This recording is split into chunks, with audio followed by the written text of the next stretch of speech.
नमस्कार, बहुत स्वागत है आपका अमर छत्तीसगढ़ के इस बुलेटिन में। मैं हूं आपके साथ ऋतु ज्ञानवानी। बुलेटिन की शुरुआत छत्तीसगढ़ की अहम खबर के साथ। हिट एंड रन के नए कानून को लेकर ड्राइवरों की हड़ताल जारी है, प्रदर्शन देखा जा रहा है, विरोध की तस्वीरें सामने आई हैं। अंबिकापुर में गांधी चौक पर रास्ता जाम कर दिया गया। ऑटो, ट्रक, बस चालकों ने अपनी गाड़ियां खड़ी कर दी। गाड़ियों के खड़ी करने से कहीं ना कहीं आवागमन भी पूरी तरह से प्रभावित हुआ है, बाधित हुआ है। कानून वापस लेने की ड्राइवर ये मांग कर रहे हैं। अंबिकापुर की ये तस्वीरें इस वक्त हम आपको दिखा रहे हैं, प्रदर्शन की तस्वीरें। और इस प्रदर्शन के दौरान जो इनके द्वारा रोड जाम किया गया है, गाड़ियों का निकलना मुश्किल हो रहा है, लोग जाम में फंसे नजर आ रहे हैं। रास्ता बाधित इनके द्वारा कर दिया गया है। गांधी चौक की तस्वीरें हैं जहां पर रास्ता जाम किया गया है।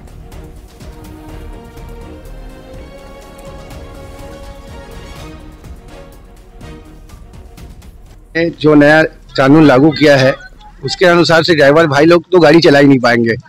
तो हम लोग अभी 3 दिन के लिए अभी हड़ताल कर रहे हैं। अगर हमारा मांग पूरा नहीं होता है तो आगे और बढ़ सकता है।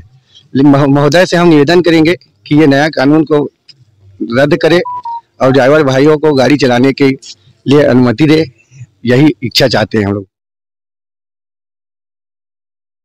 कार्य के लिए सहयोगी श्रवण महंत हमारे साथ जुड़ गए हैं, जानकारी देंगे हमें। श्रवण, हिट एंड रन केस के बाद जो कानून बनाया गया उसको लेकर के विरोध जो है साफ तौर से दिखाई दे रहा है। अभी जो विरोध की तस्वीरें हम देख रहे हैं, क्या कोई संज्ञान लेने पहुंचा है, मौके पर मिलने पहुंचा है, समझाइश दी गई है, कैसी स्थिति है बताइए। अंबिकापुर जो शहर है वहां पर जो चालक संघ है, चाहे ऑटो एसोसिएशन है, चाहे तमाम जो चालक संघ के जो सदस्य हैं वो हड़ताल पे हैं और चक्का जाम कर दिया। इस वक्त की जो तस्वीर मैं दिखाना चाहूंगा कि ये खरसिया नाका का ये तस्वीर है। आप देख सकते हैं कि चारों तरफ से ये ट्रकों से पूरे रास्ते को बाधित कर दिए हैं और जो लोग हैं वो लगातार प्रदर्शन कर रहे हैं। और मैं आपको दिखाऊंगा कि किस तरह से लोग यहाँ प्रदर्शन कर रहे हैं। कुछ लोगों से मैं बात करने का भी प्रयास करूंगा। क्या है भैया, क्यों ऐसा प्रदर्शन कर रहे हैं आप लोग? देखिए, जिस तरीके से केंद्र की सरकार ने ड्राइवर भाइयों के खिलाफ, और सिर्फ ड्राइवर ही नहीं, जो लोग भी वाहन चलाते हैं, ऐसे लोगों के खिलाफ एक काला कानून बनाया है। यदि किसी तरह की दुर्घटना होती है, यदि वो ड्राइवर बचाने जाएगा तो उसको पब्लिक की भीड़ पीट के मार डालेगी। यदि वो भागेगा तो जेल में उसको 10 साल रहना पड़ेगा। और आप जानते हैं कि और उनको जुर्माना भी देना पड़ेगा। 5 लाख का जुर्माना देना, 10 लाख रुपए का। आप देख सकते हैं कि जो लोग हैं, वो जो चालक संघ के लोग हैं वो कितना आक्रोशित है। और भी लोगों से हम बात करने का प्रयास करेंगे। क्या चाहते हैं आप लोग? चाहते क्या? हम लोग वापस ये नियम कानून को वापस करना चाहते हैं। हम लोग ये नियम को वापस करना चाहते हैं। पहले जो नियम चल रहा था वही नियम चलेगा। पहले जो नियम था वही नियम चलेगा। पहले ड्राइवर ये नियम जो है, कुछ होता है तो 20 लाख सरकार देगा। हाँ, अगर ड्राइवर मर जाता है तो या तो गाड़ी मालिक देगा या तो सरकार देगी। तो आप देख सकते हैं कि पूरे जो चालक संघ है वो आंदोलित है। और पूरे जो अंबिकापुर शहर की अगर मैं बात करूं तो कोई ऐसा चौक चौराहा नहीं है जहां पर जो लोग हैं वो प्रोटेस्ट नहीं कर रहे हैं। और जाम की जो स्थिति है वो इसी तरीके से है। पूरी लंबी लंबी जो ट्रकों की जो लाइन है वो लगी हुई है। और ऐसे में जो आने वाले जो यात्री हैं वो काफी परेशान हो रहे हैं। 10-10 किलोमीटर दूर तक जो है, जो 10-10 किलोमीटर दूर तक जो है पैदल सफर कर रहे हैं। और जो लोग काफी परेशान हैं। और जो चालक संघ का कहना है कि ये जो कानून है उसको वापस लिया जाए, नहीं तो ये आंदोलन आगे भी जारी रहेगा। ऋतु, वाकई जिस तरह की आक्रोश की तस्वीरें हम इस वक्त देख रहे हैं, अगर ये जल्द समाप्त नहीं हुआ तो आने वाले समय में अगर जिस तरह से हड़ताल है ट्रकों की, चीजें भी महंगी होती हुई नजर आएंगी और इसका साफ तौर से असर दिखेगा। हालांकि देखने वाली बात होगी इस पर सरकार क्या विचार करती है। फिलहाल बहुत शुक्रिया। बिलासपुर में अरपा नदी से रेत चोरी रोकने के लिए अब महिलाओं ने कमान संभाल ली है। कड़ाके की सर्दी में यहां महिलाएं गश्त करती हुई नजर आई। रेत चोरी की शिकायत के बाद लोखंडी की महिलाओं ने इससे रोकने का बीड़ा उठा लिया है। महिलाएं रात भर लाठी लेकर गश्त करती दिखी। लोखंडी रेत घाट से रेत माफिया देर रात को रेत की चोरी करते हैं। कई बार शिकायत करने के बाद भी जब प्रशासन ने कोई कार्रवाई नहीं की तो महिलाओं को आगे आना पड़ा।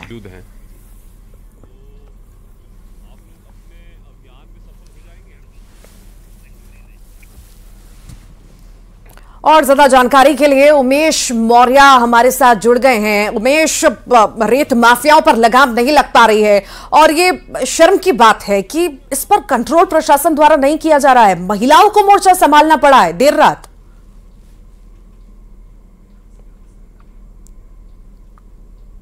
वो तखतपुर विधानसभा क्षेत्र का इलाका है और वहां पर आप देख सकते हैं कि जो महिलाएं हैं वो किस तरीके से रज्जगा करने के लिए मजबूर है। और वो इसलिए मजबूर है क्योंकि वो चाहती हैं कि अरपा नदी का संरक्षण हो सके, जो अवैध रेत खनन हो रहे हैं उस पर लगाम लगाया जा सके। लिहाजा ये महिलाएं जब लगातार शिकायत की जिला प्रशासन जनप्रतिनिधियों से, जब उसके बावजूद कार्रवाई नहीं हुई तो इन्होंने खुद ही मोर्चा संभाल लिया और रज्जगा कर जो है लाठी डंडे लेकर ये उन रेत घाटों पर तैनात रहती है और वहां पर आने जाने वाले जो रेत माफिया हैं उन पर लगाम लगाने के लिए वहां पर एकजुट है। हमारे साथ तखतपुर विधानसभा के विधायक धर्मजीत सिंह भी मौजूद हैं, उनसे जानने की कोशिश करेंगे।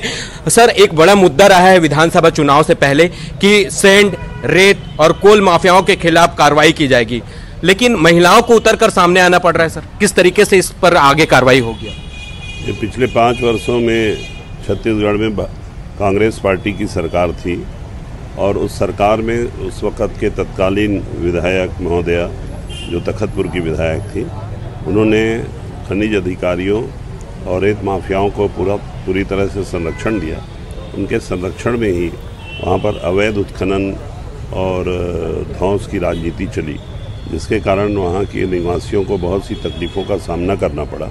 महिलाओं को मजबूर होकर के रात को रज्जगा करने के लिए मजबूर होना पड़ा। मैं तो अभी 20 दिन पहले ही विधायक बना हूँ और पहले दिन ही मैंने खनिज अधिकारियों सहित सभी अधिकारियों को ये कह दिया है कि इस प्रकार के किसी भी अनैतिक और अवैध कार्य को मैं बर्दाश्त नहीं करूँगा और इन्हें तत्काल उस पर रोक लगाना चाहिए।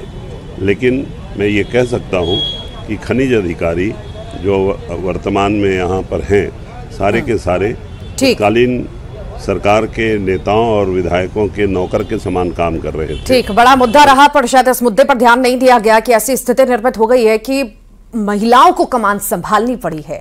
फिलहाल बहुत शुक्रिया उमेश, जानकारी को साझा करने के लिए। आगे बढ़ते हैं। नए साल से नए मंत्रियों का काम अब शुरू होगा। मंत्रियों के सामने अब पेंडिंग फाइलों के निपटाने की बड़ी चुनौती होगी। 1000 से ज्यादा फाइलें पेंडिंग पड़ी हैं। पिछले 3 महीनों से काम रुका हुआ है। सबसे ज्यादा पेंडिंग फाइलें स्कूल शिक्षा में उच्च शिक्षा, स्वास्थ्य और पीडब्ल्यूडी की फाइलें पेंडिंग हैं और अब काम शुरू होगा। आज से कामकाज की शुरुआत हो जाएगी। नए साल से कामकाज की शुरुआत हो जाएगी। आपको बता दें, कई सारा काम जो है पेंडिंग पड़ा है और अब जब विभागों का बंटवारा हो चुका है तो बड़ी चुनौती तो है ही है, साथ ही साथ इतना सारा जो काम पेंडिंग है उस पर भी काम करना बड़ी चुनौती है।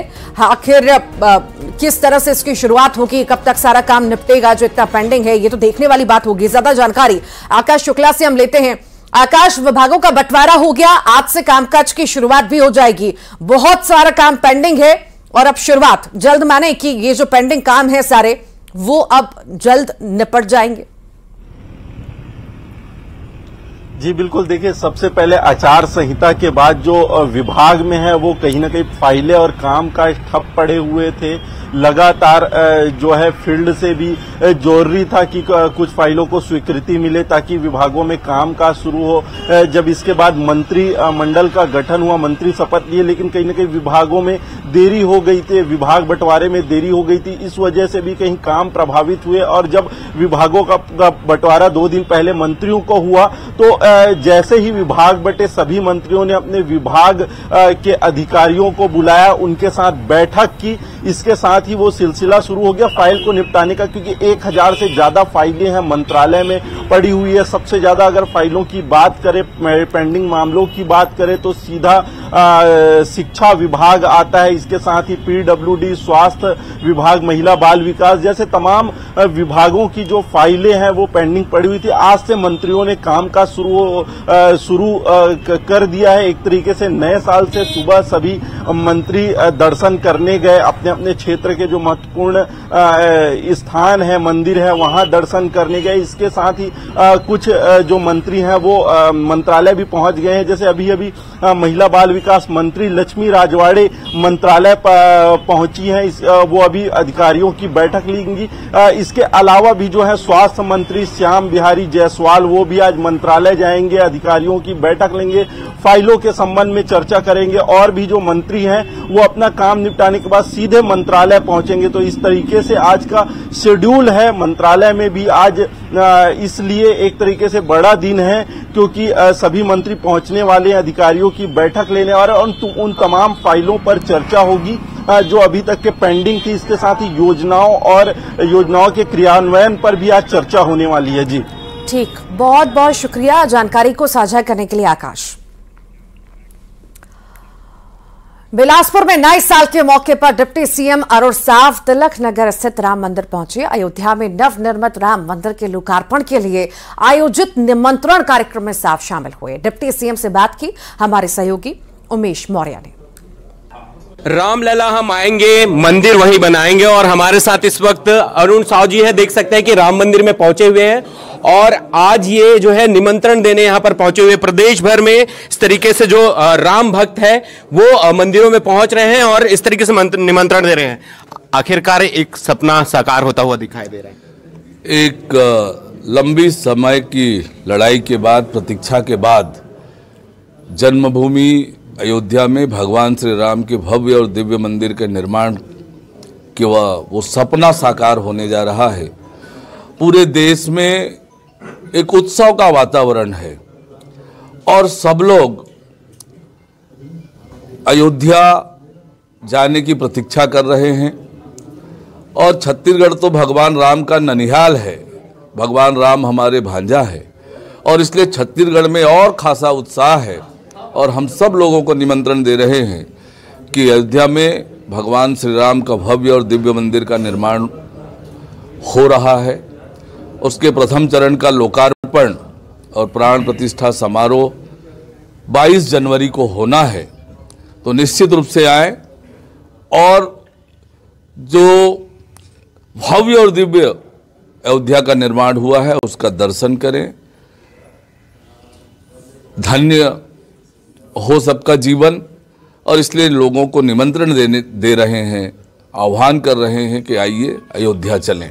नए वर्ष की शुरुआत आपने राम मंदिर से की है, प्रदेशवासी देशवासियों को क्या कहना चाहिए? हाँ, निश्चित रूप से अंग्रेजी साल का आज का पहला दिन है और एक नए उत्साह, नया सूर्योदय हुआ है। हम सब मिलकर छत्तीसगढ़ के विकास और तरक्की के लिए काम करें, संकल्पित होकर काम करें। बुलेटिन में अब बात कोरोना की। बलौदाबाजार में कोरोना ने दस्तक दी है। जिले में कोरोना वायरस ने दस्तक दी है और 2 कोरोना पॉजिटिव मरीज मिले हैं। जिला प्रशासन की लापरवाही भी यहां पर सामने आई है।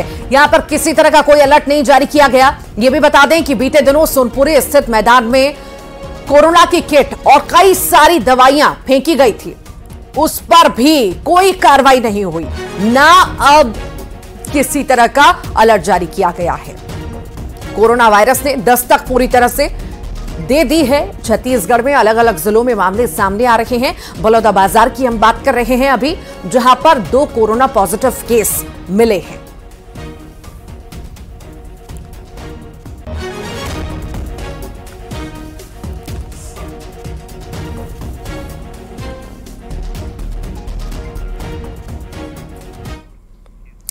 सीएम विष्णुदेव साय ने नए साल पर प्रदेशवासियों को शुभकामनाएं दी हैं। सोशल मीडिया प्लेटफॉर्म एक्स पर उन्होंने लिखा, मेरे प्रिय छत्तीसगढ़ वासियों, आप सभी को नव वर्ष की हार्दिक बधाई एवं शुभकामनाएं। ये नया साल आप सभी के जीवन में सुख समृद्धि लेकर आए। आप सभी जनों के आशीर्वाद से आज छत्तीसगढ़ में सुशासन की सरकार स्थापित हुई है। इस नव वर्ष के पावन अवसर पर मैं विश्वास दिलाता हूं कि हमारी सरकार छत्तीसगढ़ महतारी की सेवा में सदैव समर्पित रहेगी।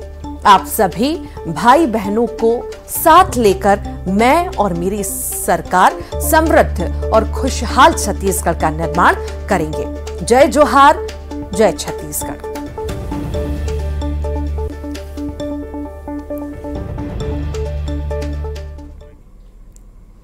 धमतरी में नए साल की पहली सुबह मंदिरों में भक्तों की भारी भीड़ नजर आई। लोगों ने नए साल की शुरुआत भगवान के दर्शन के साथ की। धमतरी के विंध्यवासिनी मंदिर में भक्तों का तांता लगा हुआ है।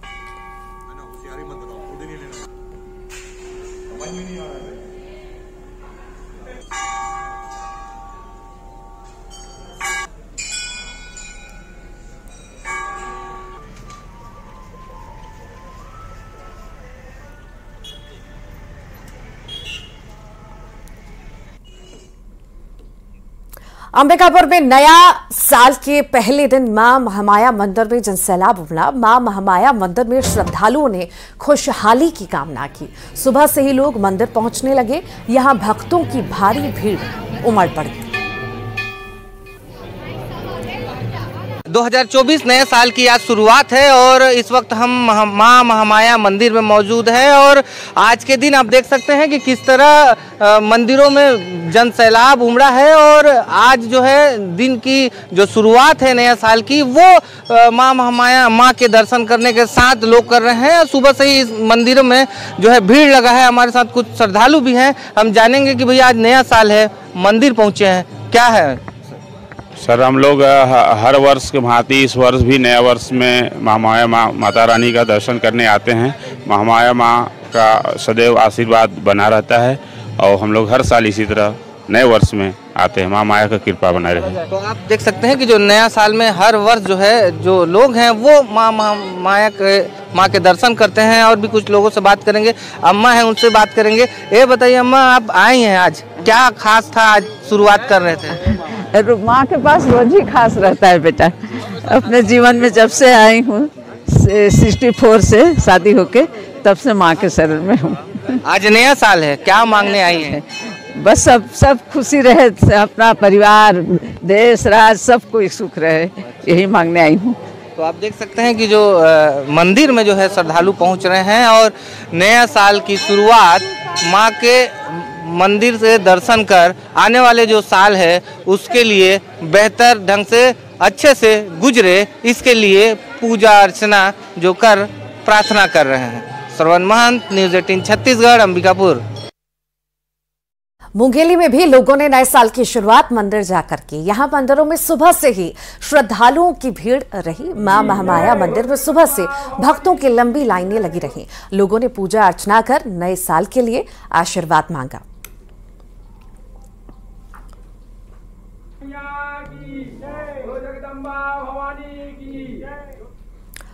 मनेंद्रगढ़ में भी लोगों ने नए साल की शुरुआत मंदिरों में जाकर की। सुबह से ही शहर के प्रसिद्ध राम मंदिर में भक्तों की भीड़ नजर आई। साल 2024 की मंगल कामना को लेकर लोग मंदिर पहुंचे और सुख समृद्धि की कामना की।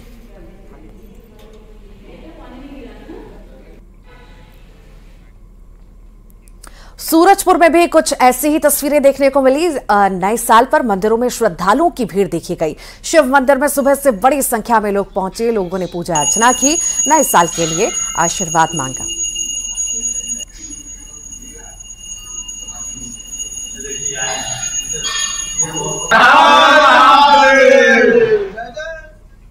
रायपुर के श्री राम मंदिर में भी भक्तों का तांता लगा। मंदिर में जय श्री राम के नारे गूंजे। नए साल की सुबह ही भारी संख्या में दर्शन के लिए भक्तगण पहुंच रहे हैं। पूजा अर्चना के लिए विशेष व्यवस्था की गई है।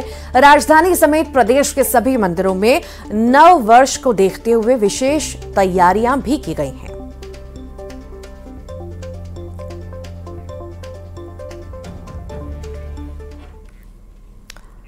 और नए साल के इस मौके पर